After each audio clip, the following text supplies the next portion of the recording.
매틀랩 세 번째 시간 시작하도록 하겠습니다.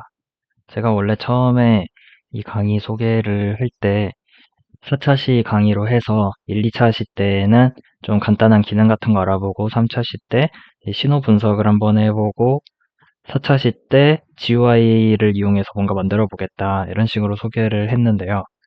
이게 해보니까 사실 3, 4차 시에 제가 생각을 조금 해놨던 그런 주제가 있었는데 그거를 하기에는 시간이 많이 모자랄 것 같아요. 그래서 3차 시는 좀 간단하게 제가 그 자료를 만들다 보니까 이론적인 배경 같은 것도 좀 많이 넣었고, 많이 넣은 건 아니고 최대한 덜어냈는데 많더라고요. 그래서 그런 것도 좀 넣었고, 원래 3차 시 그 뒤쪽에서 하려고 했던 예제는 그냥 제가 보여드리는 것만 하도록 하겠습니다. 하고 그 보여드린 코드를 제공도 해드리고 그렇게만 하고 예시는 그냥 FFT랑 IFFT 돌려보는 거, 그 정도만 하려고 하고 있어요. 4차 시에 GUI 만드는 거 같은 경우에는 제가 이거를 코드를 한 줄 한 줄 같이 적으면서 어떤 식으로 이 버튼에다가 그 콜백 함수를 만들고 막 이렇게 하는 걸 보여드리고 GitHub에다가 코드를 같이 레포지토리를 파야지고 거기에다가 기술을 어떤 식으로 관리해야 된다 이런 걸 보여드리려고 했는데 어, 시간이 많이 부족하더라고요. 그 영상 시간도 많이 부족하고 제가 준비할 시간도 부족하고 그래서 4차 시는 못할 것 같고 3차 시에서도 간단하게 해야 될 것 같다. 왜냐면 1, 2차 시도 되게 별로 어렵지 않은 내용 했는데 1시간씩 훌쩍 가버렸으니까 3차 시는 그 제가 생각했던 예시까지만 하려고 해도 한 2시간은 찍어야 될 것 같아요. 예제를 원래 다 같이 코딩하면서 GitHub로 커밋하고 푸시하고 막 그렇게 해서 GitHub 링크 제출받고 이렇게 하려고 했는데 그거는 못할 것 같다. 그래서 그냥 제가 준비했던 것의 앞부분만 해야 될 것 같아요. 그래서 시작을 해보면 자, 신호 분석 기초라고 되어 있죠. 목차를 한번 봐볼까요? 목차에서는 일단 배경 지식에 대해서 설명을 좀 드리려고 해요. 이게 FFT는 여러분들이 많이 들어보셨죠? FFT는 Fast Fourier Transform의 앞글자를 딴 줄임말인데요. 이게 수학적으로는 사실 그냥 그 푸리의 트랜스폼이라는 게 있고 푸리의 변환이라고 하는 건데 그 푸리의 변환을 약간 컴퓨터에서 적용을 할 수 있도록 해놓은 게 FFT라는 알고리즘입니다. 그런데 이 FFT 알고리즘을 그냥 적용을 해보면 결과값이 우리가 생각했던 거랑 약간 다를 거예요. 왜냐면 FFT 그거 그냥 들어봤을 때 신호를 주파수로 이렇게 바꿔준다던데 이렇게 해서 딱 출력을 해보면 뭔가 주파수에 따다닥 맞춰야지고 피크가 이렇게 나와 있어야 될 것 같은데 생각했던 거랑 좀 달라요. 그래서 어, 어떻게 그 데이터를 좀 처리를 해줘야 우리가 원하는 그 그래프로 만들 수 있는지 그런 걸 설명을 해드릴 건데 그거를 그냥 제가 코드만 이렇게 코드 그냥 이 코드 이렇게 뭐 n으로 나누고 뭐 절반은 버리고 이렇게 해서 여기 2배 해주면 됩니다. 이런 식으로 그냥 코드만 보여드리고 넘어가면 사실 GPT한테 물어보는 거랑 똑같죠. GPT한테 코드 짜달라고 해주면 바로 짜주거든요. 근데 이제 이 수업을 하는 거는 사실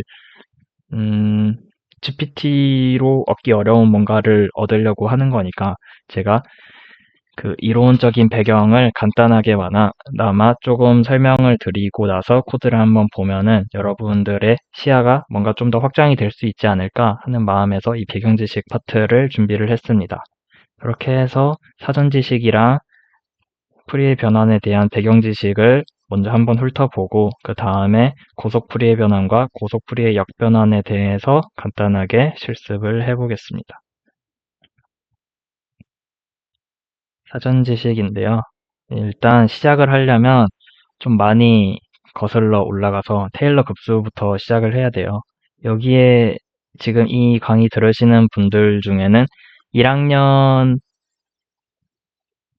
분들은 없을 거예요. 그렇죠? 왜냐하면 이제 2학년을 가니까 1학년까지는 다 마치셨죠? 그러면 미적분 시간에 테일러 급수 이런 거를 배우셨을 텐데 아, 여기 얘는 왜 있지? 음, 자, 어쨌든 봐보면 지수함수 같은 경우에는 지수함수는 이렇게 테일러 급수를 이용해서 표현을 할 수가 있어요. 이렇게 n 팩토리얼 분의 x의 n승 해가지고 n의 0부터 무한대까지의 합을 계산을 하면 이게 지수함수와 거의 똑같아집니다. 거의 똑같아지는 게 아니라 그냥 똑같은 함수가 되는 거죠. 이런 식으로 항을 하나하나 더할 때마다 지수함수의 근사에 가는 것을 확인을 할 수가 있는데요. 이게 지수함수뿐만 아니라 삼각함수에서도 똑같이 적용이 됩니다. 근데 얘가 왜 밑에 식이 이렇게 뜨죠? 음,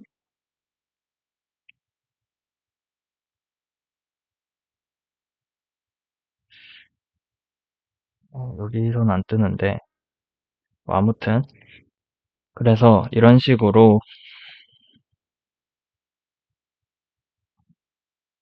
이런 식으로 볼 수가 있는데요. 여기서는 좀 이상하게 보이니까 그냥 노션에서 보도록 하겠습니다. 자, 이렇게 보면은, 지수함수는 이렇게 표현이 되고, 코사인 함수도 이런 식으로 2n의 팩토리얼 분의 x의 2n승 하고 앞에 마이너스 1의 n제곱 이렇게 해주면 코사인 함수를 표현을 할 수가 있고, 사인 함수도 비슷한 모양으로 이렇게 2n만 2n 플러스 1로 바꿔가지고 해주면 똑같이 사인 함수도 표현을 할 수가 있습니다. 밑에 그림을 봐보면 얘는 코사인 함수를 항을 하나하나 더해가며 근사해가는 모습이고 얘는 사인 함수에 대해서 이제 근사를 해가는 모습이죠. 이렇게 지수함수와 삼각함수를 이렇게 다항함수의 무한합으로 표현을 할 수 있다라는 거를 일단 여기서 확인을 했고요. 오일러 공식이라는 게 있습니다. 오일러 공식 되게 유명한 공식인데, 음, 오일러 공식은 모르는 사람들이 있어도 아마 공대생이라면 오일러 등식은 모두 들어봤을 거예요. 오일러 등식이라는 게 세상에서 가장 아름다운 공식이라고 알려져 있는 이 수식인데 2의 i 파이승 플러스 1이 0이다 라는 거를 보여주는 식이죠. 이 오일러 등식이라는 게 오일러 공식에서 나온 식입니다. 오일러 공식은 이런 식으로 2의 i 파이는 코사인 파이 더하기 i 사인 파이다 이런 식으로 정의가 돼요. 이거는 어떻게 증명을 할 수 있냐면 조금 전에 위에서 봤던 이 삼각함수에다가 이 지수 자리에다가 x 자리에 i 파이를 집어넣고 식을 전개를 하면은 코사인 파이와 i 사인 파이를 더한 것과 같은 식이 나옵니다. 그러니까 여기에다가 i 파이 넣고 여기에 파이 여기다가 i 앞에다 곱하고 파이를 넣어서 두 개를 더하면 같은 식이 있습니다. 이런 식으로 증명을 할 수가 있고요. 여기다가 제가 적어놨으니까 한번 보시고요. 그래서 이런 식으로 오일러 공식이라는 걸 증명을 할 수가 있는데 얘의 의미를 한번 살펴보면 이 복소평면이라는 게 있는데요. 복소평면 사실 이 이론적인 부분을 2학년까지 다 마치신 분들은 그래도 조금 이해를 하실 수가 있을 것 같고 3학년 분들은 알고 있는 분도 많겠지만 모르는 분들도 많을 거예요. 그리고 4학년 이제 올라가신다 하면은 이 정도는 다들 알고 있었으면 좋겠다라는 생각을 가지고 있습니다. 그래서 지금부터 설명드릴 내용들이 그렇게 그냥 간단히 알고 넘어가면 좋겠지만 좀 사실 쉬운 내용은 아니라고 생각을 해요. 그래서 이해가 되지 않더라도 이런 게 있었지 하고 나중에 조금 더 배경 지식이 쌓였을 때 다시 보러 오시면 좋을 것 같다. 그렇게 생각을 하고 여기서 꼭 이해가 되지 않아도 괜찮다. 하지만 나중에 다시 보러 와줬으면 좋겠다. 이렇게 말씀을 드리고 설명을 계속 이어가겠습니다. 복소평면이라는 거는 이렇게 실수축이 있는데요. 저희가 그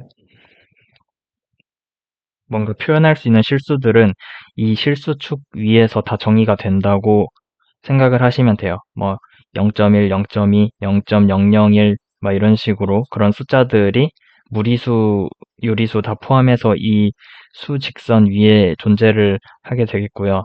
그런데 저희가 배운 수 체계는 실수뿐만 아니라 허수와 복소수도 있잖아요.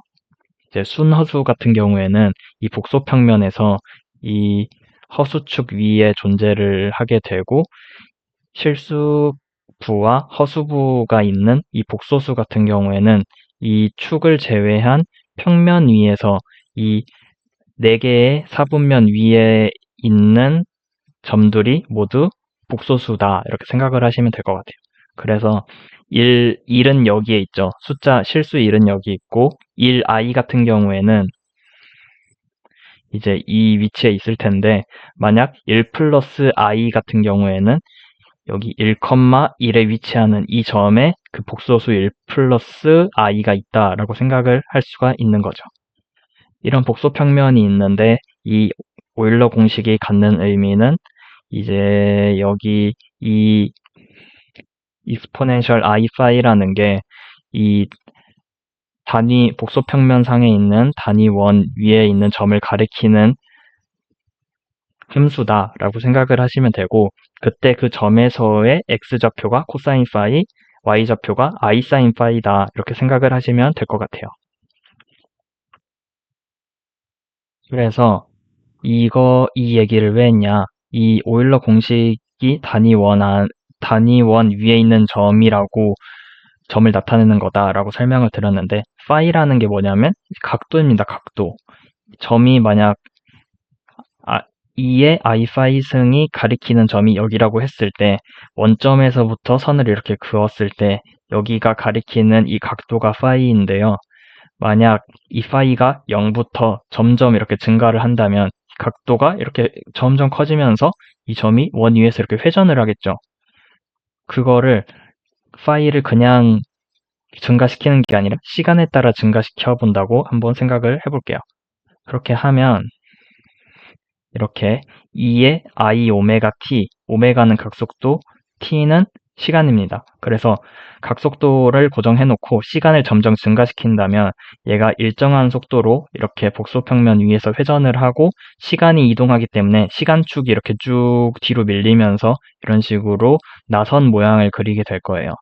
이 나선 모양이 그려지는데 그때 이 x축 에서 그려지는 모양은 코사인 함수의 모양이 될 거고 이 y축, x축에 그려지는 게 아니죠. 이 xz평면에 그려지는 그래프는 코사인 함수가 되고 yz평면에 그려지는 그래프는 사인 그래프가 됩니다.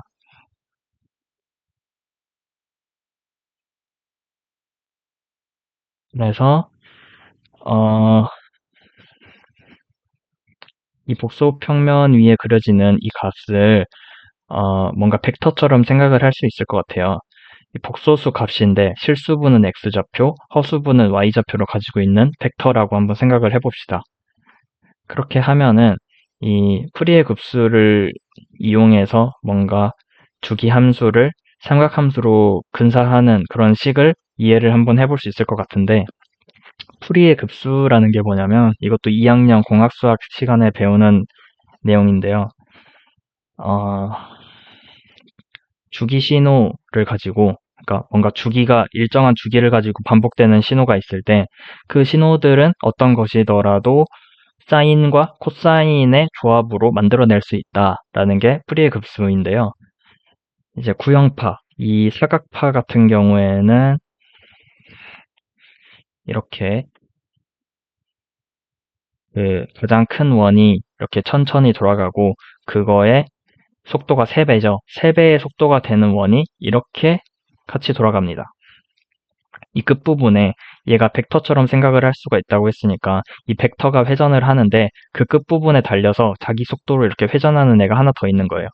그래서 걔를 따라서 이렇게 그래프를 그려보면은 이런 식으로 뭔가 그냥 사인파 하나만 있을 때보다 사각파에 좀 더 가까워졌죠, 모양이. 그런데 거기에다가 5배의 속도를 갖는 이 친구를 또 갖다 붙이면은 이런 식으로 주파수가 잘 맞물리면서 좀 더 사각파에 가까운 이런 모양이 만들어지는 걸 볼 수가 있고요.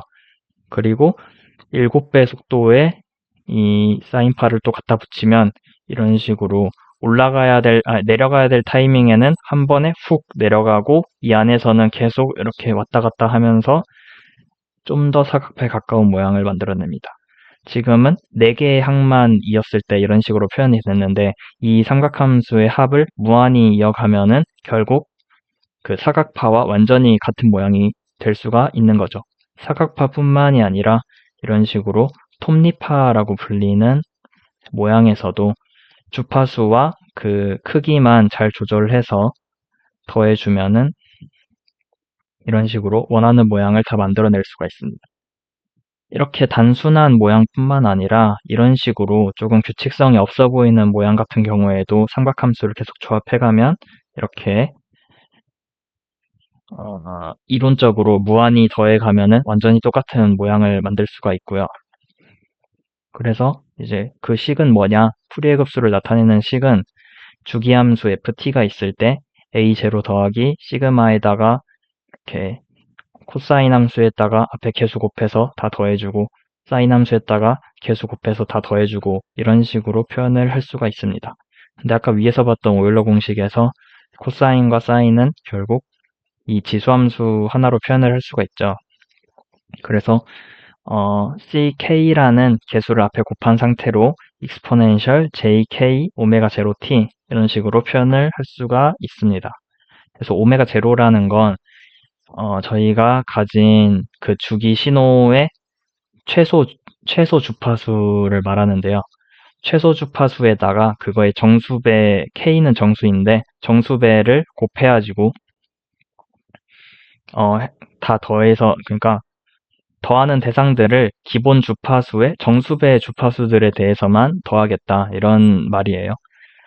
그래서 네, 그렇게 한번 생각을 해볼 수 있을 것 같고 이때 위상 같은 거는 반영을 할 수 있냐? 초기 위상을 반영을 하려면 어떻게 해야 되냐? 이렇게 생각을 해볼 수가 있는데 초기 위상 같은 경우는 이 안에 다 포함이 되어 있습니다. CK라는 게 사실 여기 밑에 적어놨는데 복소수입니다. 복소수. A랑 B는 실수 범위에서 정의가 되고 CK는 복소수 범위에서 정의가 되는데요. 복소수 값이면은 얘가 이 익스포넨셜 i파이의 형태의 크기까지 그러니까 1이 아닌 크기를 가질 수 있는 그런 걸로 생각을 할 수가 있어요.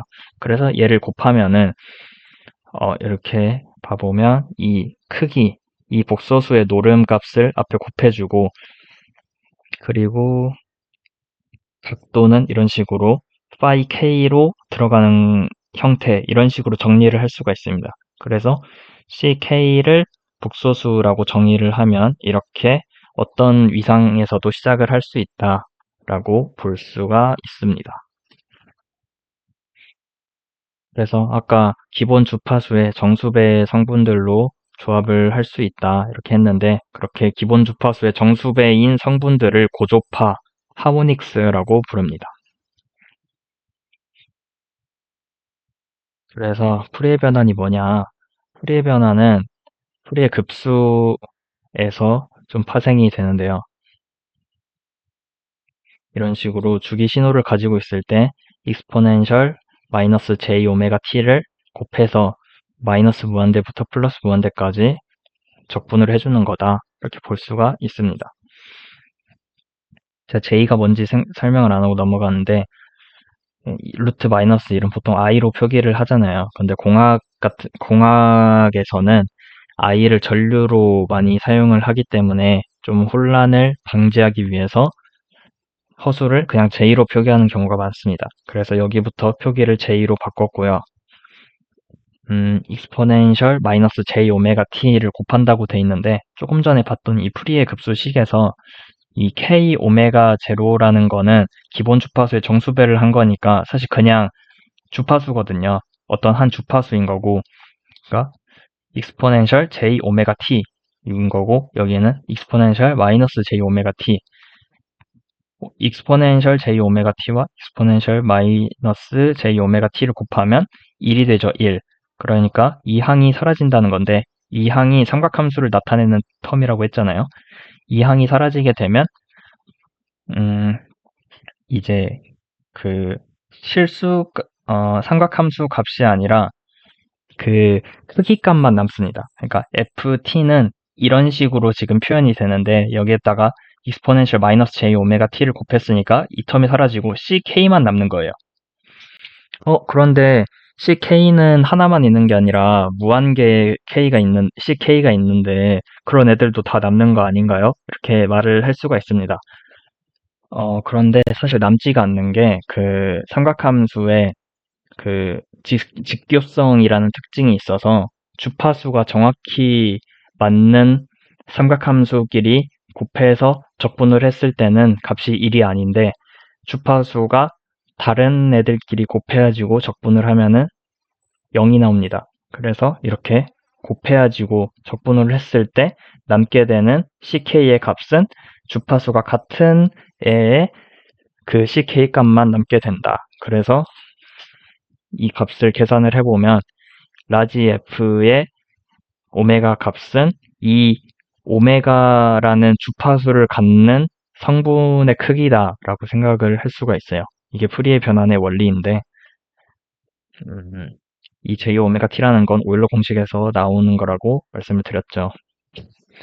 그래서 뭐 주기함수에 대해서 적용을 할 수가 있고 시간 영역의 신호가 어떤 주파수 성분으로 구성되어 있는지 분석을 할 수가 있다. 그래서 신호를 무한대의 복소 지수 함수들의 연속적인 합으로 표현을 할 수 있다. 이렇게 알고 넘어가시면 될 것 같습니다. 그런데 이 푸리에 변환 같은 경우에는 그냥 되게 수학적인 도구예요. 그래서 수학적으로는 이게 정확한데 이거를 컴퓨터로 계산을 하려면 사실 컴퓨터로 계산을 할 수가 없죠. 이렇게 연속적인 적분이나 그런 거는. 그래서 수치적인 계산을 하기 위해서 저희가 다루는 신호 같은 경우도 사실은 그런 아날로그 신호가 아니라 디지털 신호를 이용을 하는 거잖아요. 그래서 그런 디지털 신호들을 처리를 하려면 뭔가 그런 디지털에 맞는 계산법이 필요하다. 그래서 나온 게 이 이산 푸리에 변환이라는 건데요. 이산 신호를 이산 주파수 영역으로 변환하는 알고리즘이다. 이렇게 되어 있습니다. 수식을 봐보면 뭔가 이제 아까는 무한대까지 이렇게 더했는데 지금은 n-1까지 더하고요. x의 n번째 그 빈에다가 그 exponential j 2파이 kn의 나누기 라지 n 이렇게 돼 있죠. 라지 n은 샘플 개수인데 데이터 포인트가 몇 개가 있냐 그걸로 나눠준다는 얘기고 2파이 kn으로 하는 거는 그냥 회전을 얼마나 했는지를 나타낸다고 말하면 맞으려나? 음, 음, 저도 조금 헷갈리는데 여기서 알고 넘어가야 될 거는 그냥 n 그러니까 샘플 개수에 가깝게 이렇게 0부터니까 샘플 개수만큼 더하는 게 맞죠. 샘플 개수만큼 이렇게 더해준다라는 게 중요한 거예요. 그러니까 만약 사인파를 FFT를 하려고 하는데 한 주기만 가지고 FFT를 돌릴 수도 있고 두 주기를 가지고도 FFT를 돌릴 수가 있어요. 그러니까 1Hz짜리 사인파가 있을 때 1초 동안 이 데이터를 샘플링을 하면 딱 한 주기만큼의 데이터 100포인트라고 해봅시다. 100포인트가 있을 수도 있고 2초 동안 데이터를 모아서 200샘플의 데이터가 있을 수 있는데 둘의 그 주파수 성분은 똑같잖아요, 완전히.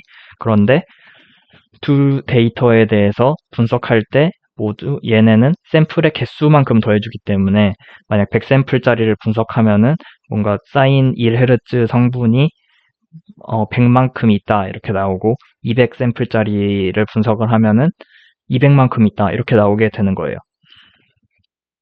그래서 나중에 이 데이터 분석할 때 샘플의 크기로 나눠주는 과정이 필요하다라는 것 정도 한번 생각을 해보고 넘어가도록 하겠습니다. 그래서 밑에 있는 이런 것들은 한번 읽어보시면 좋을 것 같고요. 저희가 해볼 건 사실 고속 풀이의 변환인데요. 방금 위에서 배웠던 이 이산 풀이의 변환, 줄여서 DFT라고 부르는데 이 DFT에 사실 비효율적인 부분이 좀 있습니다. 그래서 그런 비효율적인 연산 과정을 조금 줄이고 좀 더 DFT를 개선한 알고리즘을 저희가 고속 푸리에 변환, Fast Fourier Transform, 줄여서 FFT라고 부르는데요.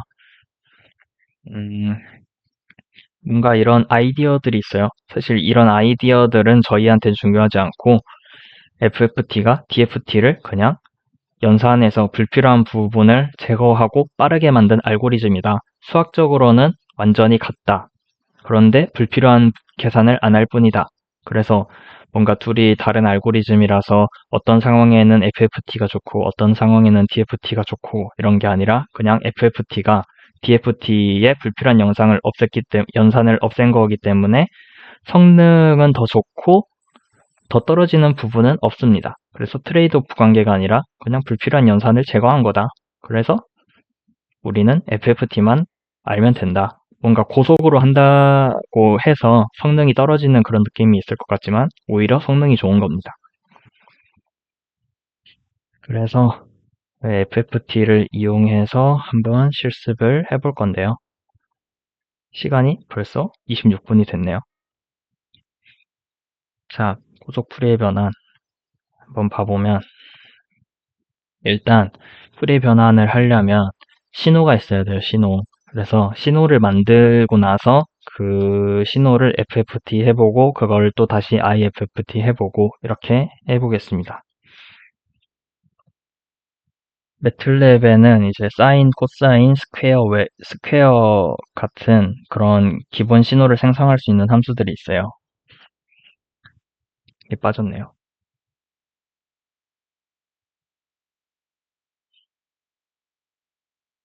네, 이런 식으로 기본 신호를 생성할 수 있는 함수들이 있는데 이렇게 네 가지의 함수를 제가 적어 놨습니다. 그래서 한번 실습을 해볼 건데 일단 매틀랩을 켜주시고요. 매틀랩을 켜주시고 여기에다가 한번 적어 보겠습니다. 일단 한번 봐보면 샘플링 주파수를 처음에 정해야 돼요. fs 이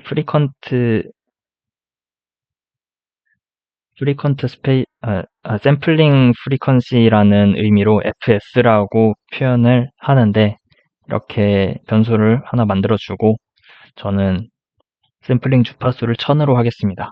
이렇게 해주고 시간은 뭐냐면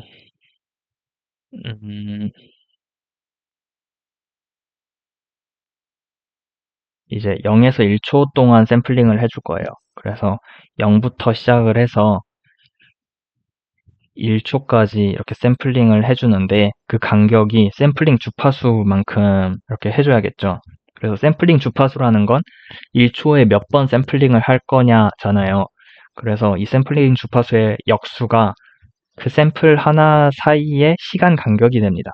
그래서 여기에다가 1 나누기 fs를 해주면 이 부분이 샘플링 주기가 되고 이렇게 샘플링 주기를 간격으로 0부터 1까지 이렇게 시간을 만들어 줍니다. 그리고 이제 신호를 생성을 해야 되는데요. F1이라는 거에다가 5를 넣어서 주파수를 5로 하겠다라는 거를 만들어 주고요. 그리고 Y1, Y2, Y3, Y4 이렇게 만들겠습니다. 증오까지 다 넣어주고 F1은 사인으로 해볼 건데요. 사인에다가 2 곱하기 파이 에다가 곱하기 F1 곱하기 T를 해주고요. 두 번째는 코사인을 해줄 건데 똑같이 주파수를 넣어줍니다. 그리고 스퀘어 파도 만들 건데 여기에다가도 똑같이 넣어주고요. 그 밑에는 소투스 이렇게 해서 톱니파까지 이렇게 만들어 줍니다. 이렇게 하고 일단 컨트롤 엔터 눌러서 실행을 한번 해보면 옆에 이렇게 만들어지는 걸 확인할 수가 있죠. 그래서 이렇게 더블 클릭해보면 옆에 이렇게 볼 수가 있습니다. 보면은 이런 식으로 값이 잘 들어가 있는 걸 확인을 할 수가 있어요. 뭐 1001개가 있겠죠. 1001개 있을 텐데 여기까지만 보고 이어서 이제 그래프를 그려볼 건데 피겨 1 해가지고 서플롯 해서 2,2,1 이행이열 구조로 만들고 그 중에 첫 번째 자리에다가 이걸 넣겠다. 플롯해서 t에 y1을 해주고 x축이 시간이고 y축이 y1인 그런 그래프를 그리자 이런 거고 라인 위스라고 하면 두께를 설정을 할 수가 있습니다. 선 두께 1.5로 한번 해볼게요. 이렇게 하고 타이틀은 라인 웨이브 X 레이블은 타임 단위는 S 이렇게 하고 Y 레이블은 앰플리튜드 이렇게 해주겠습니다. 이렇게 하고 그리드 온 해주는데 나머지들도 똑같이 해야겠죠. 그래서 일단 4개 복사를 해주고 번호를 피겨는 복사할 필요가 없는데 다시 컨트롤 Z 해주고 피겨 빼고 이렇게 복사해서 이렇게 4개를 만들어주고 순서만 이렇게 바꿔줍니다.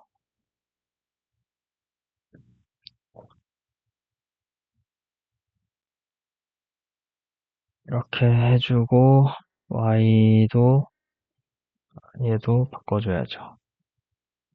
3, 4 이렇게 해서 이름도 뭐죠? 코사인인가요?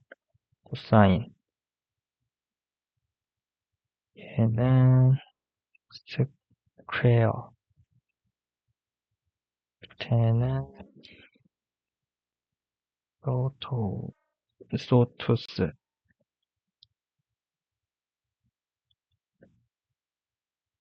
이렇게 해주고 컨트롤 엔터 누르면 그래프가 이렇게 나옵니다. 사인파, 코사인파, 구형파, 톱니파 이렇게 나오는 걸 확인을 할 수가 있죠. 이런 식으로 여러분들이 원하는 주파수로 신호를 만들 수 있다라는 거를 한번 살펴봤고요. 다음 거 해봅시다.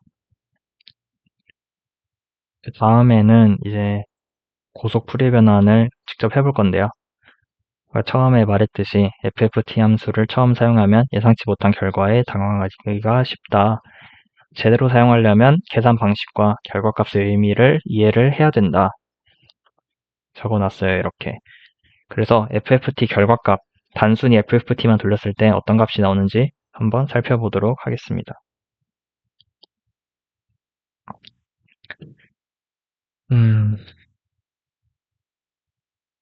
샘플링 파라미터 설정부터 한번 해볼게요. 자, 매틀랩으로 가서 자, 샘플링 프리퀀시를 1000으로 해줍니다. 그리고 t는 0부터 일간격으로 1000-1 이렇게 할 건데요. 왜냐면 1000으로 해도 되긴 하는데 그러면 샘플 개수가 1001개가 되니까 그냥 1000개로 딱 맞추기 위해서 2를 하나 빼줬어요. 그래서 시간은 1부터 1000까지 이렇게 있는데 이게 단위가 초면 좀 불편하잖아요. 그래서 이제 샘플링 주기를 곱해줘서 간격을 샘플링 주기만큼으로 만들어줍니다. 이렇게 해주고요. 이렇게 시간 벡터 만들었고 샘플의 개수는 length라는 함수를 써주면 이렇게 구할 수가 있습니다. t의 길이는 n이다. 그러니까 t의 요소가 원소가 몇 개 있는지를 확인을 해주는 거고 이렇게 해서 이제 얘가 샘플링 파라미터인 거고 얘는 이제 지금부터 할 거는 복합 신호이 아니라 신호를 생성을 할 건데 주파수를 어떻게 섞을 거냐면 10Hz와 25Hz 그리고 50Hz 이렇게 섞어보도록 하겠습니다. 그래서 F1은 10, F2는 25, F3는 50 이렇게 적어봤고요. 그 다음에 Y에다가 사인으로 2 곱하기 파이 곱하기 F1 곱하기 T 이렇게 해서 더하기 이 다음은 0.5의 코사인을 해볼게요. 0.5 곱하기 코사인의 이 부분은 좀 겹치니까 이거 복사해서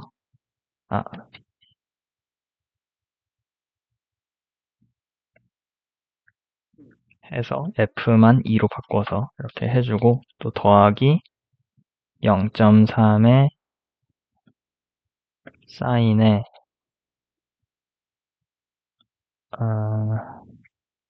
방금 복사했던 거 붙여넣고 주파수 3으로 바꾸고 이번에는 뒤에다가 마이너스 파이 나누기 4 이렇게 해볼게요. 이렇게 하면 4분의 파이만큼 위상이 뭐죠? 빨라지나요? 느려지나요? 어쨌든 4분의 파이만큼 위상이 변하겠죠. 이렇게 해주고 그 다음에는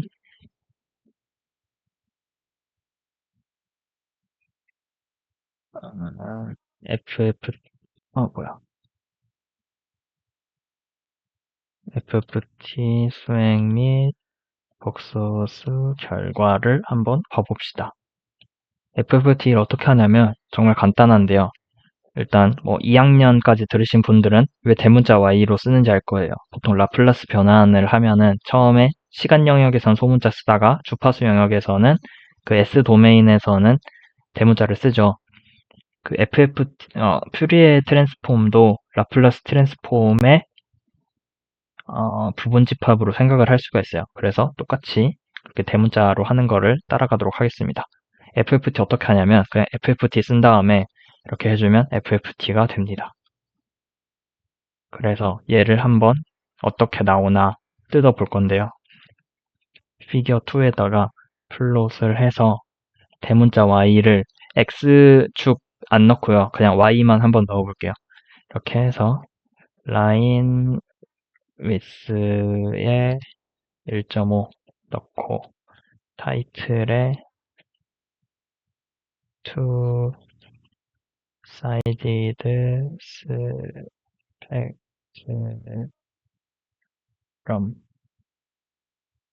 컴플렉스 플롯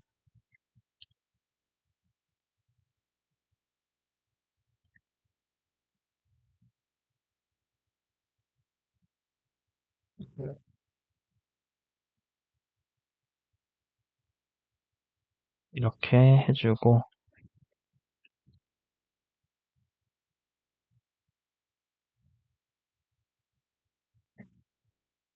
폰트 웨이트를 제가 넣었었네요. 볼드를 넣고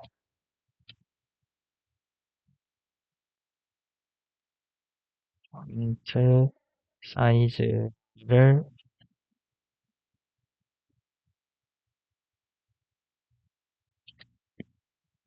12로 이렇게 넣어줍니다. 하고 X 라벨은 지금까지만 이렇게 직접 쓰고 이 다음부터는 복붙을 좀 해볼게요. 이런 양식 같은 거는 Y 레이블은 imaginary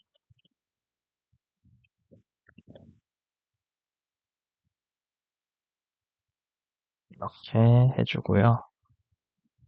그리드를 켜줄게요.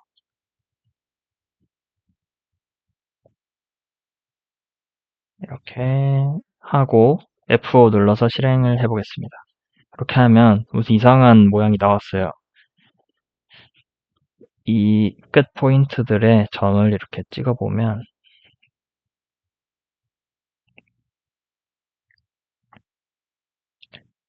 지금 값이 어떻죠? 보면은 500, 106, 100, 마이너스 106, 마이너스 500, 250 이렇게 나오는데요. 이 오른쪽 이 가로 방향의 축이 실수축이고요. 세로 방향의 축이 허수축입니다. 그래서 지금 이 점이 원점인데 250이라는 건 이 위상이 0인 성분이에요. 그래서 위상이 코사인이 기준이거든요. 그래서 이게 순서를 봐보면 크기를 한번 비교를 해보면 일단 얘가 제일 크죠. 지금 축은 조금 가로로 길게 늘어져 있어야지고 얘가 길어 보이긴 한데 값은 지금 얘 길이는 실제로는 얘가 500이니까 얘가 제일 크고요. 그 다음에 얘가 250이죠. 250이니까 얘가 두 번째로 크고 얘는 몇이었을까요? 얘는 지금 각도가 45도거든요. 이렇게 x랑 y가 좌표가 크기가 똑같으니까 45도니까 루트 2를 곱하면 한 1.4 정도 곱했을 때는 한 140에서 막 150 이 정도 되겠죠. 그러니까 얘가 제일 작습니다. 그래서 아까 여기 넣었던 걸 보면은 처음 게 1로 제일 크고 그 다음이 0.5 두 번째로 크고 그 다음이 세 번째 이렇게 0.3 이렇게 돼 있는데요.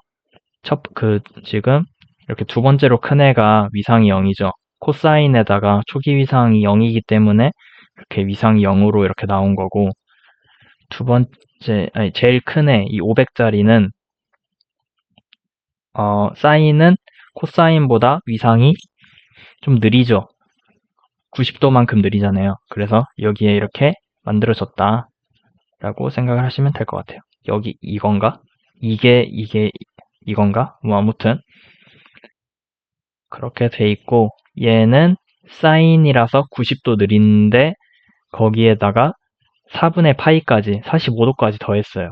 더 뺐어요. 그러니까 이렇게 만들어지는 걸 확인을 할 수가 있습니다. 그런데 신호는 3개밖에 안 넣었는데 왜 이렇게 5개가 나오죠? 이렇게 의문을 가질 수가 있는데요. 완전 잘 보셨고 그거는 조금 이따가 설명을 드리도록 하겠습니다. 그래서 여기서 봐보면 이렇게 그냥 FFT 결과를 바로 플롯하면 복소 평면 위에다가 이 복소수 벡터 y를 표시를 한다. 그래서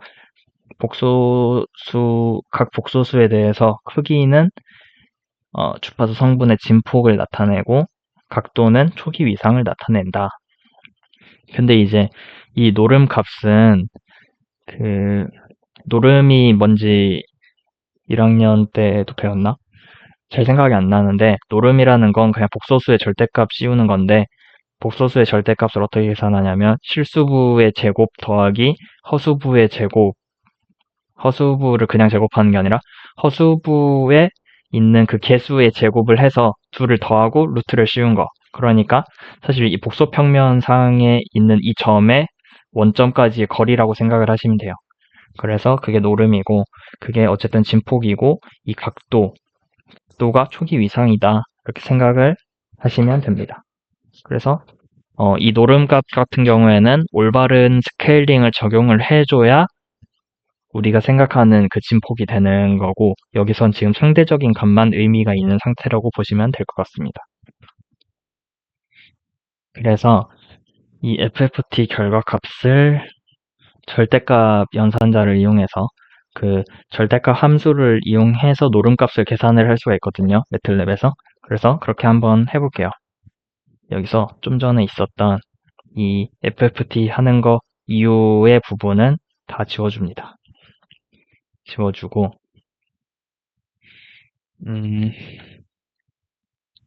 이 뒤에 뭘 쓰냐면 y의 abs 앱솔루트 밸류를 이렇게 해주고 여기다가 y를 넣습니다. 이렇게 하면 노름값이 계산이 되는데 이제 f도 만들어줘야겠죠. 주파수 축을 만들어줘야 주파수를 x축으로 한 그래프를 그릴 수 있으니까요. 그래서 0부터 n-1, n이 지금 1000이니까 0부터 999까지죠. 더하기 fs 나누기 n 이렇게 해주고 피겨를 그려야 되는데 귀찮으니까 복사하겠습니다. 이렇게 해서 F5 눌러서 실행해보면 이렇게 나오는 걸 확인을 할 수가 있어요. 이렇게 포인트 클릭을 해서 점을 찍어보면 10, 25, 50 이렇게 저희가 설정했던 주파수대로 이렇게 피크가 찍혀 있는 걸 확인을 할 수가 있죠. 근데 피크가 여기에만 있는 게 아니라 여기에도 있어요. 990, 975, 950 이런 값들이 있는데 저희는 이런 값을 설정을 한 적이 없잖아요. 그런데 이게 사실 뭐냐면 지금 잘 보면은 완전히 좌우 대칭이거든요. 10 같은 경우에는 이제 1000에서 10을 빼면 990이 되고 1000에서 25 빼면 75가 되고 1000에서 50 빼면 950이 되잖아요. 그리고 이 진폭값도 똑같다고 나오죠. 이거를 조금 이따가 또 한번 살펴보겠습니다. 그래서 여기 보면 오른쪽 절반 그래프는 그냥 이 주파수라는 의미가 아니라 음의 주파수를 나타낸다. 그래서 950, 975, 990이 아니라 마이너스 50, 마이너스 25, 마이너스 10이다. 이렇게 적혀 있습니다. 근데 마이너스 값이면은 그게 왼쪽에 있어야지 왜 오른쪽에 있어요? 그래서 그거를 다시 정렬을 해볼게요. FFT shift라는 함수가 있는데요. 얘를 이용을 하면은 음의 주파수를 손쉽게 재정렬을 해줄 수가 있습니다. 그래서 다시 좀 전에 있었던 부분에서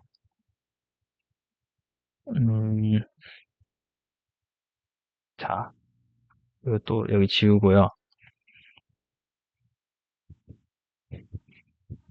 여기 이 F도 지웁니다. F 지워주고 Y shift라는 변수를 만들어서 FFT shift를 해가지고 다가 Y ABS를 넣습니다. F shift라는 것도 만들고요. 얘는 마이너스 쪽부터 있어야겠죠. 마이너스 n의 절반부터 해서 n 나누기 2의 마이너스 1까지 이렇게 하는데 이제 간격은 fs 나누기 n만큼의 간격으로 한다. 이렇게 해주고요. 피겨는 이런 식으로 해서 F5 눌러서 실행을 해줍니다. 이렇게 하면은 좀 전에는 이런 식으로 음의 주파수 부분이 오른쪽에 가 있었는데 얘네가 왼쪽으로 다시 오면서 지금 양의 주파수는 이렇게 나오는데요. 음의 주파수는 이렇게 나오는 걸 확인을 할 수가 있습니다. 완전히 좌우 대칭으로 이렇게 플러스 마이너스가 좌우 대칭으로 나오는 걸 확인을 할 수가 있죠. 근데 그래서 뭐 다 알겠다. 근데 음의 주파수가 왜 나오는 건데? 이렇게 생각을 하시는 분들이 있을 것 같아요. 그래서 제가 밑에 정리를 해놨는데요. FFT 시프트 함수는 일단 0Hz, 이 DC 성분을 중심으로 해서 음의 주파수와 양의 주파수를 대칭적으로 재배치하는 함수이다. 그런데 음의 주파수는 왜 등장하냐면 오일러 공식에서 반대 방향으로 회전하는 파동 성분이 존재하기 때문이에요. 이게 무슨 말이냐? 저희가 보통 보는 신호 같은 경우에는 다 실수 성분만 가지고 있잖아요. 뭔가 이제 그 센서를 이용해서 마이크로 음성을 녹음을 했어요. 녹음을 했는데 이 신호 값을 보면은 그때 이제 그 스피커, 그 마이크 안에 있는 그 멤브레인 같은 게 얼마나 떨렸는지 그게 진폭으로 이렇게 앰플리튜드 값이 저장이 될 텐데 그 앰플리튜드 값이 복소수로 되어 있는 걸 혹시 보신 분이 있나요? 복소수로 되어 있는 거 보신 분 없죠? 그런 식으로 실제 세계에 존재하는 신호들은 다 실수값이에요. 실수값인데 저희가 그 오일러 공식, 아까 오일러 공식 이용해서 그 프리의 변환 계산식을 이해를 했잖아요. 여기 이렇게 그 오일러 공식에 여기 마이너스 붙여가지고 이렇게 곱해서 계산을 했어요. 근데 이 값은 복소수 값이란 말이에요. 이렇게 복소평면 상에서 회전을 하는 복소수 값인데 얘네는 허수부도 가지고 있기 때문에 이 실수부 신호를 가지고 그 프리의 변환을 하게 되면은 실수부만 남기고 허수부는 없애기 위해서 이 회전하는 그 복소 지수가 두 개가 생깁니다. 그래서 양의 주파수는 이렇게 시계 반대 방향으로 회전하는 복소수 신호를 만들게 되고요. 음의 주파수는 이렇게 시계 방향으로 도는 복소수 신호를 만들게 됩니다.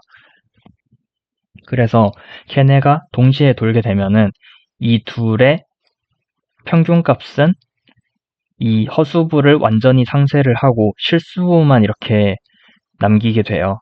그런데 이제 그 실제 신호를 복소수 신호, 그 양의 주파수 신호와 음의 주파수 신호 이렇게 나눠 가지기 때문에 에너지를 절반씩 둘이 가져가게 되고요.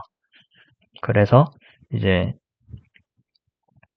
실제 신호의 절반 크기로 양의 주파수와 음의 주파수가 동시에 만들어진다라고 생각을 하시면 될 것 같습니다. 그래서 어쨌든 둘이 나오는데 그럼 둘 다 필요한 거냐? 아니요. 하나만 있으면 됩니다. 왜냐하면 음의 주파수는 양의 주파수에서 발생하는 허수부를 없애기 위해 존재하는 거기 때문에 그 양의 주파수와 그 음의 주파수 성분의 그 뭐 크기라던가 위상이라던가 그런 거는 완전히 둘이 서로 정보가 같거든요. 그렇기 때문에 하나만 있어도 됩니다. 그래서 보통 음의 주파수를 그냥 없애고 그 나눠 가지고 있던 에너지를 양의 주파수에 몰빵을 해주기 위해서 양의 주파수만 남기고 양의 주파수의 그 진폭을 2배를 해주는 과정이 있어요. 그래서 다시 코드를 수정을 해볼 건데 방금 피겨 플롯했던 부분도 지우고 사실 이 시프트는 그냥 음의 주파수라는 걸 보여드리기 위해서 했고 양의 주파수만 남길 때는 이 부분이 필요하진 않아요. 그래서 지워주겠습니다.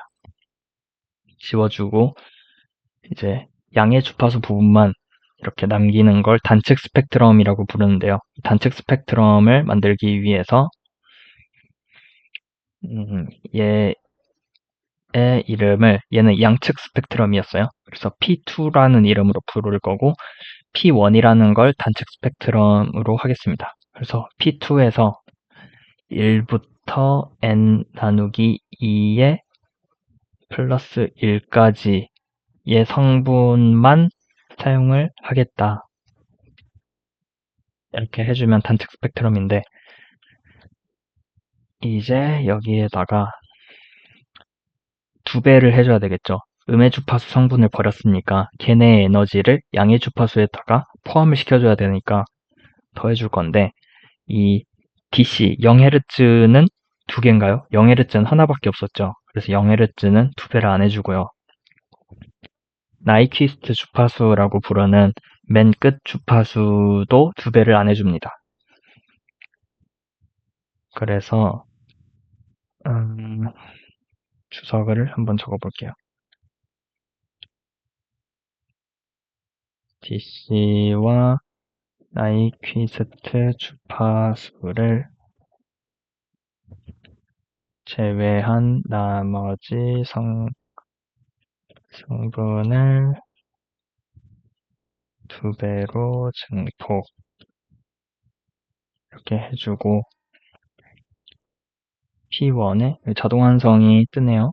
맞는지 한번 확인을 해보면 얘네가 이런 거는 또 잘해줘요. 그래서 자동완성을 하고 그 다음에 주파수도 단축 스펙트럼용 주파수를 만들어줘야겠죠.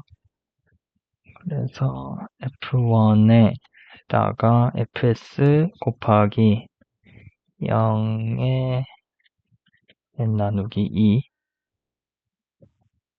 나누기 n 이렇게 해서 양의 주파수 벡터를 만들어줍니다. 또 플롯을 해야 되는데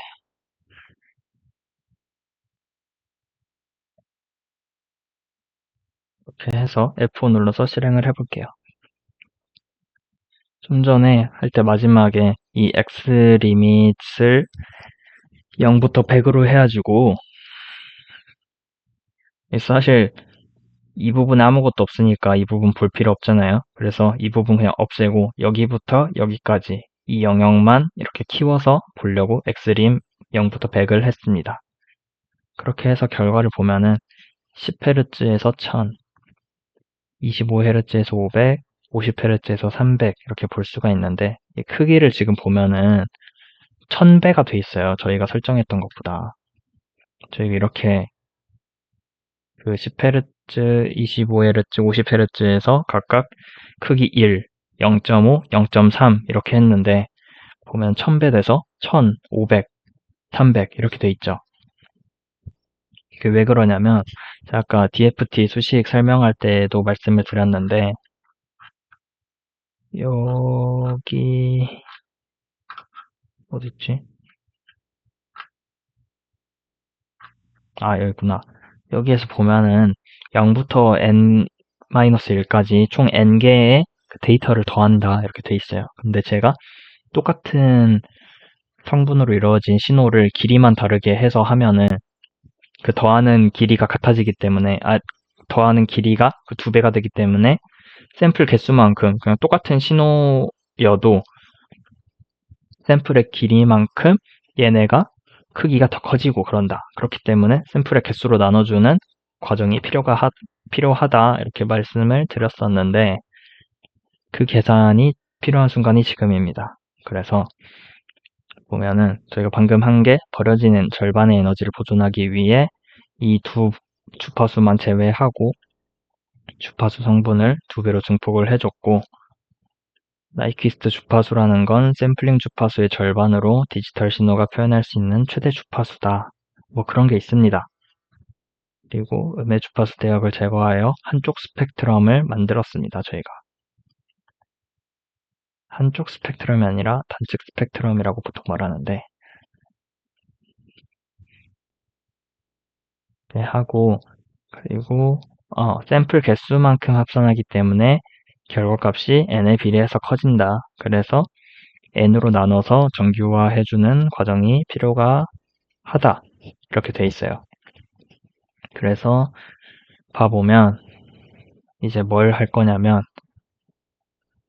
n으로 나눠주는 과정을 추가를 할 건데요. 이 부분은 또 지워주고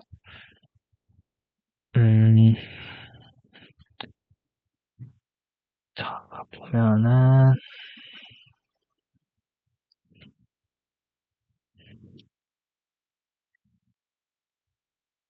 자 P1에 normalized 이렇게 해가지고 P1 나누기 N을 해줍니다. 샘플의 개수로 나눠줬고요.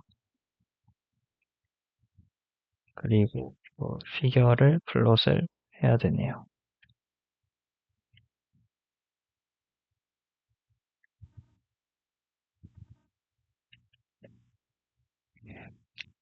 F5 눌러서 실행해 보면 이렇게 이번에는 저희가 설정했던 값처럼 1, 0.5, 0.3 이렇게 나오는 걸 확인할 수가 있습니다. 그리고 그렇게 하면은 이제 FFT는 어떻게 해야 되는지 저희가 알아본 거고요. 이런 식으로 그냥 FFT를 진행을 하면은 복소수 값이 나오는데 거기에 절대값을 해주고 음의 주파수 날려주고 양의 주파수 2배 해주고 샘플링 크기로 나눠주고 이렇게 하는 과정이 왜 필요한지랑 아니 그러니까 뭘 해야 되는지랑 왜 해야 되는지를 설명을 드렸고 이번에는 마지막으로 딱 하나거든요. 이제 IFFT 부분을 설명을 드리겠습니다. IFFT는 주파수 영역에서 시간 영역 신호로의 복원을 해줍니다. 그래서 이상적인 경우에는 y를 FFT 하고 그 결과값을 IFFT 하면은 그대로 다시 y가 나온다. 그러니까 FFT의 역함수예요. 수학적으로도 그게 그런 식으로 돼 있거든요. 수식이. 그래서 FFT 데이터, 방금 만들었던 FFT 데이터인 이 캐피탈 Y를 IFFT라는 함수에다가 집어넣으면 Y, 리커버리, 리커버드 Y 뭐 이렇게 만들 수가 있습니다. 그래서 한번 직접 해보죠.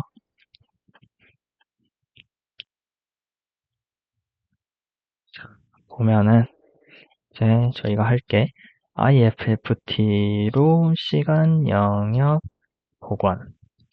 그래서 Y 리커버 IFFT에 캐피털 Y를 넣고 TS라는 건 이제 샘플링 타임입니다. 샘플링 타임은 사실 좀 틀린 말이고 샘플링 주기가 맞는데 샘플링 피리어드 이렇게 해서 어쨌든 이렇게 샘플링 프리퀀시의 역수로 이렇게 해주고 t는 0부터 n-1까지의 개수를 가지고 있는데 여기다가 샘플링 주기를 곱해서 이렇게 시간 벡터를 만들어 주고요. 수치 오차 얼마나 그러니까 원래 FFT한 데이터에다가 IFFT 하면은 처음에 저희가 가지고 있던 데이터가 나와야 되는데 그거랑 비교를 한번 해볼게요. 그래서 수치 오차 확인 작을수록 좋은 값 이렇게 해놓고 에러는 왜 이렇게 계산을 하지? 이 식 같은 것들은 제가 다 만든 게 아니라 AI로 만들었어요. 그런 거는 AI가 잘하니까.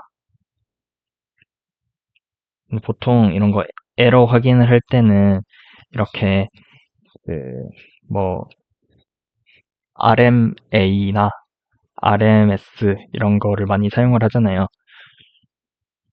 근데 그러면은 빼고 이걸 한 다음에 다 더해줘야 될 텐데 왜 이렇게 계산을 하지? 잘 모르겠는데 일단 그냥 시키는 대로 해봅시다. X 리커버리가 아니라 리컨스트럭션이었네요. 리컨스트럭션 에러. 이 재구성 에러라고 약간 학습이나 이런 쪽에서는 조금 유명한 그런 거이긴 해요.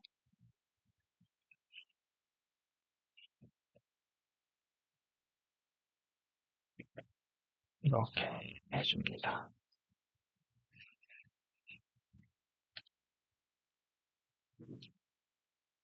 비교 플롯을 해줄 건데 이것도 귀찮으니까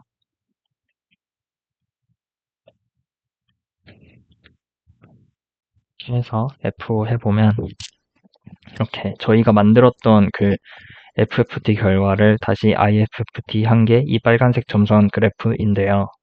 이렇게 두 개를 한번 비교를 해보면 완전 똑같죠?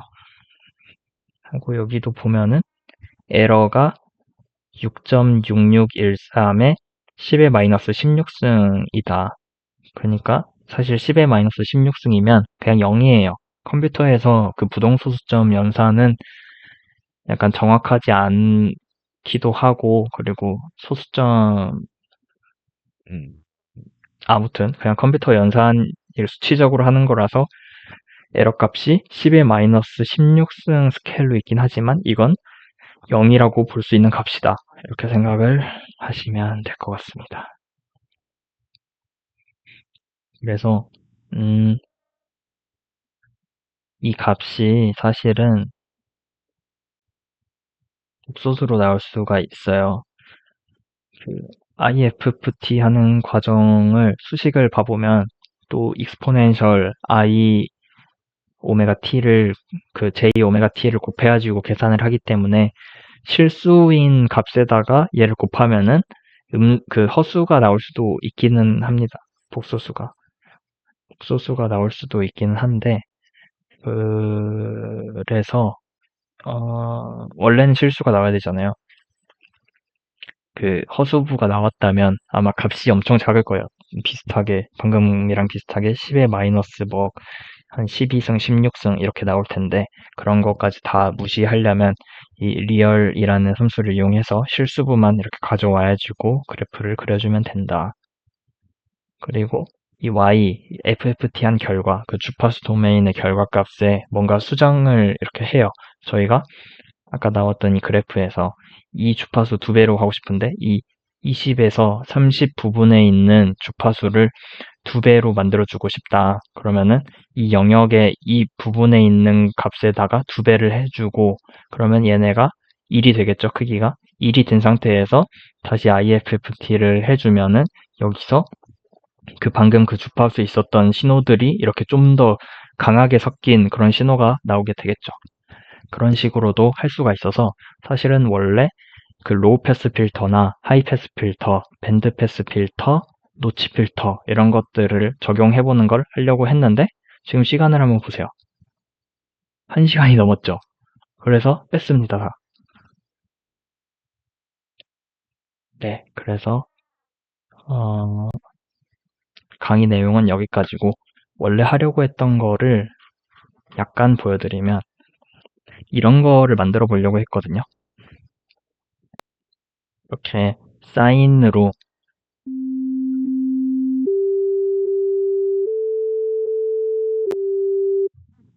이렇게 사인을 이용해서 그 사인 함수 이용해서 주파수를 다르게 해가지고 그 음계만큼의 주파수 음성을 만들어야지고 이렇게 해서 작은 별 한 소절 같은 거 이렇게 해보는데 그때 그 동시에 실시간으로 FFT를 돌려서 이 음계에 맞는 그 피크가 뜨는 걸 확인하는 그런 실습을 해보려고 했어요.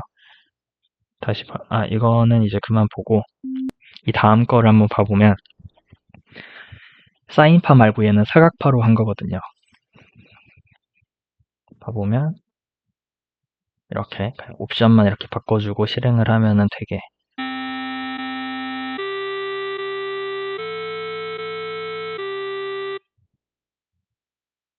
뭔가 음색이 좀 바뀌었죠. 음색이 바뀌었는데 이게 그거랑 비슷하지 않나요? 아두이노로 그 피에조 스피커로 연주했을 때 그거랑 좀 비슷하지 않나요? 그게 왜 그러냐면 피에조 스피커 같은 경우는 0과 1로만 이렇게 아두이노는 0과 1만 만들 수 있잖아요.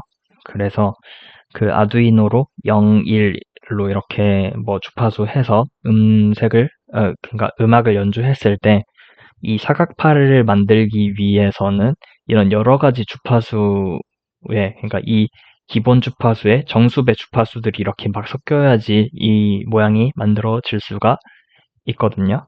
그래서 그 되게 깔끔하지 못한 방금 사인파와 다르게 여러 가지 소리가 섞인 듯한 그런 뭐 지지직거리는 느낌의 그런 레트로 느낌의 소리가 좀 납니다.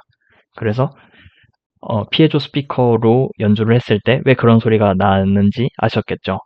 값이 싸서 그런 것도 있겠지만 그런 것만은 아니고 그냥 구조적으로 그런 소리가 날 수밖에 없다. 수학적으로 그런 소리가 난다. 이렇게 생각을 해볼 수가 있습니다.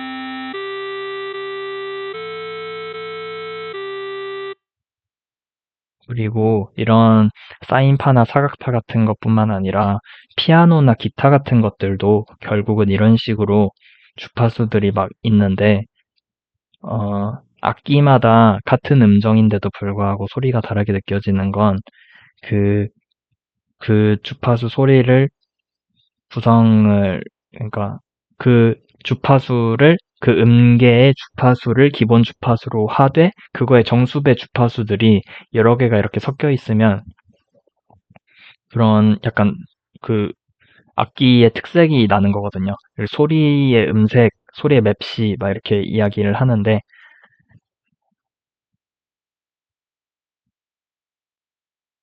피아노. 이건 그냥 사실 흉내낸 거고,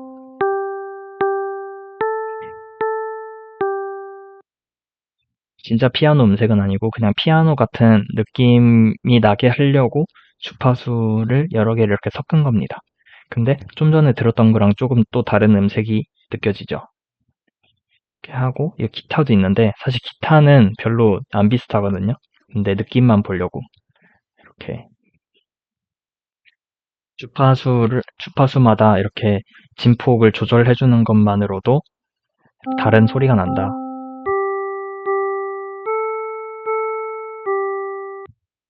고주파가 좀 더 울리면서 금속선 같은 그런 느낌을 주죠.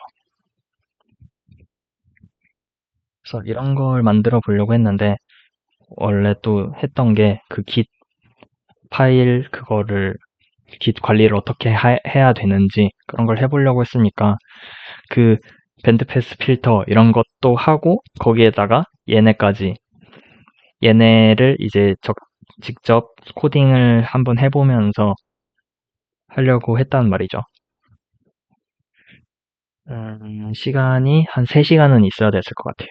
그래서 이거는 제가 나중에 기회가 된다면은 이것만을 위한 강의를 새로 파야지고, 그러니까 깃허브 관리 플러스 매틀랩을 이용한 GUI 제작 이렇게 묶어야지고 기회가 안 될 것 같긴 한데 기회가 된다면 한번 강의를 열어보는 걸로 하고 이번 매틀랩 강의는 여기까지만 이렇게 해야 될 것 같습니다. 제 일정을 계속 미루고 그래가지고 아니, 저도 바빠서 제가 놀기만 한 건 아닌데 놀기도 했지만 놀기만 한 건 아닌데 늦어져서 정말 죄송하게 생각을 하고요. 여기까지 들어주신 거 또한 정말 감사하게 생각을 합니다. 그래서 제가 에스퍼스 활동을 하면서 그동안 이 강의를 세어보니까 이게 6번째 강의더라고요. 그래서 강의를 좀 많이 했었는데 제가 제가 에스퍼스 회원으로서 하는 강의는 이게 마지막이다 라고 말씀을 드릴 수 있을 것 같고 제가 말씀드렸던 선물 있잖아요. 그거는 이번 2, 3차 시 강의에 대한 퀴즈까지 모두 제출을 해주시는 분들한테 이렇게 드리도록 하겠습니다. 그래서 어, 퀴즈 제출 못하시는 분들도 음, 따로 말씀을 주시면 드릴지 드리도록 하겠습니다. 그래서 그래도 퀴즈는 어렵지 않으니까 한번 제출을 해주시고 네, 아무튼 퀴즈 제출해 주세요. 여기까지 하겠습니다.